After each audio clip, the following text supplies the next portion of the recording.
Well, we're really interested in what's going on in Brewers Bay in terms of the number of sea turtles that live here, as well as how healthy they are.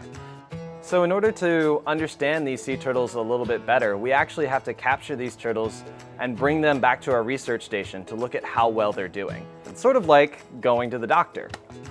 So when we capture a turtle, we'll actually bring it onto the boat and we'll cover it with a moist, dark towel. And this helps keep the turtle calm when we bring it back to the research station.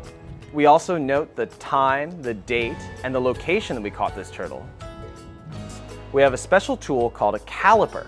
This caliper actually measures the straight length of the turtle from the top of the shell to the very end along the scutes.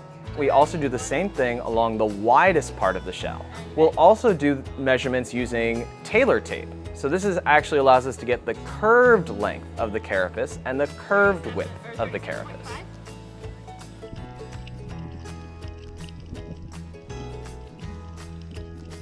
So once we've gotten the size of the turtle, we want to know how heavy the turtle is and how much it weighs. So we'll put the turtle into a bag, and by putting it into the bag, we can hold it underneath a scale and weigh how heavy that turtle is. After we've seen how big and heavy the turtle is, we'll actually look to see if the turtle has any flipper tags on it.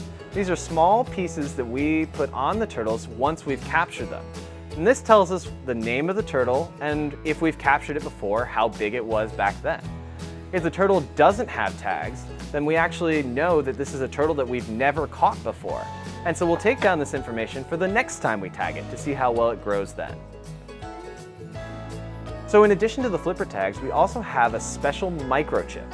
And this is just like the microchip that we put in our pet dogs and our pet cats, that goes inside of the turtle that helps us identify it in case those flipper tags fall off.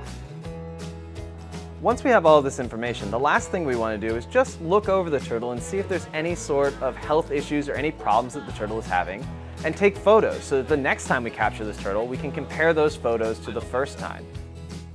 So now that the health examination is complete, we can actually return this turtle exactly to where we found it. And we want to make sure that we don't take it too far from its home. So we take it to the exact spot that we first captured it, and we release it very carefully into the water so it can swim right back to its home.